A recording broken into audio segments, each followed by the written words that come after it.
Welcome to this week's video of TT Track Talk. Hope everyone's doing well. I am pretty excited about the car I will be driving for this video, as it is the most powerful, arguably the most track capable car I've driven. Not arguably, it is the most track capable car I will have driven up to this point. The car in question is a 2016 Dodge Viper TA2.0. It has an 8.4 liter V10 engine, massive engine up front, that produces 644 horsepower and 600 foot-pounds of torque. The car only weighs about 3,400 pounds. So the numbers as far as the power and the weight are all very, very good.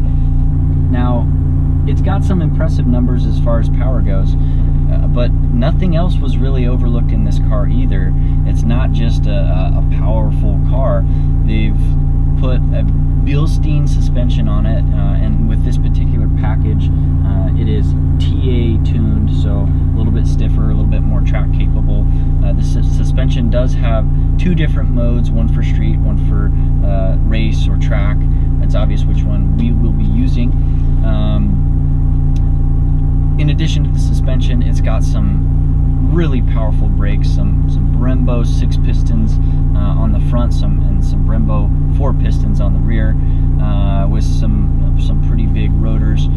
And as light as this car is, that should do really well for the capabilities of slowing down, which you're going to need because of all that power and because of all the potential speed you can get, especially down at the end of the straightaway. You're going to need all the braking power you can get. The steering is all power steering with it's got a rack and pinion, it's got a steering pump. It is not electronically controlled, which typically will provide really good feedback through the steering wheel and your inputs. And there is an aerodynamics package on this car as well. So on the front, you've got a mild front splitter with some canards on it. They also double as deer whistles, so you don't hit any deers on the highway. And then you've got a pretty decent sized wing on the rear of the car as well. Now I'm going to be on the same track, the Bondurant West track here in Phoenix, Arizona. I'm going to buckle up real quick. It's like I'm strapping into a spaceship here. Alright, here we go.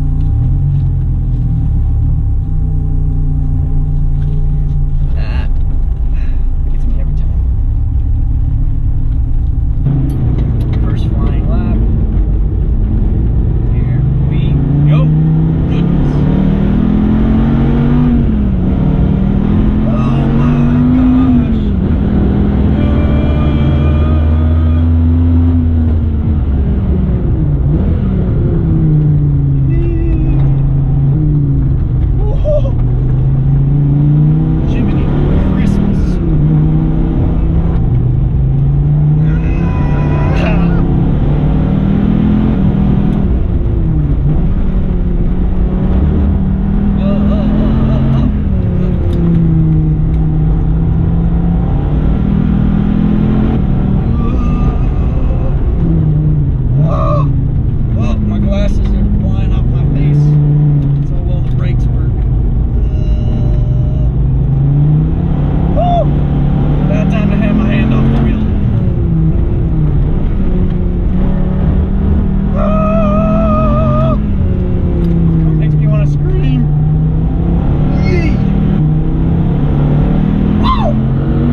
car, I don't know, for lack of better words, is just ridiculous. I've wondered for a long time how they came up with the name Viper for this car, right? But after having driven it, I know exactly why it's called a Viper. Because driving this thing, I would compare driving this car to holding a live, highly venomous snake. I don't really like snakes. Granted, the snake has been one that has been around people, and you know, the trainer is like, oh, he's probably not going to bite you, and you're probably not going to, whatever. Whatever you are told, you always have this thought in the back of your mind that this is it. This is how I go. But then, after you hand the snake back, and you survived unscathed without being bitten, it didn't kill you, the feeling you get of having just held something, just handled something that could have killed you, and it didn't, is so exhilarating. And that is exactly how I would describe driving this car.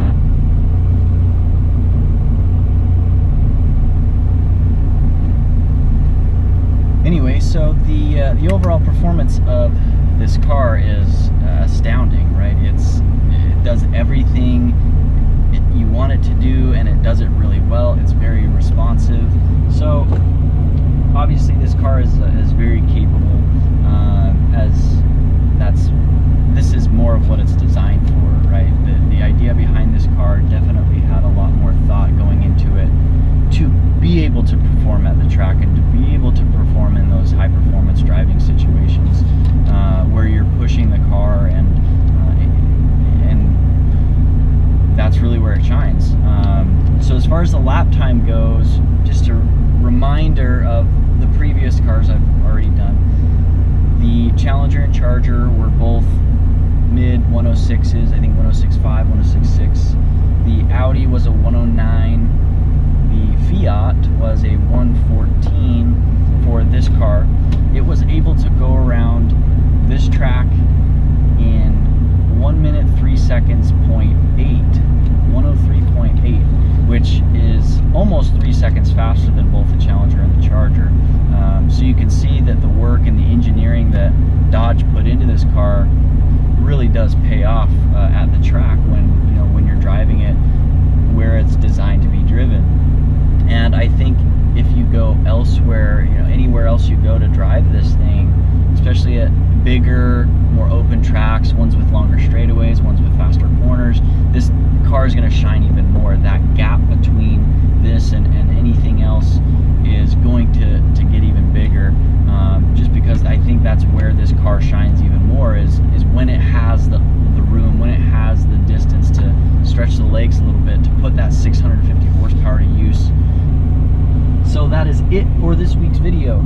If you guys have any comments, suggestions, ideas, maybe there's something you want to see me do on this channel differently or in addition to what I'm already doing, maybe there's a car you want to see me drive, maybe you want me to drive your car, see how it does in compared to some of these other ones, let me know. I'd be happy, and I'm open to those things. So hopefully you guys enjoyed it. See you next time. Bye.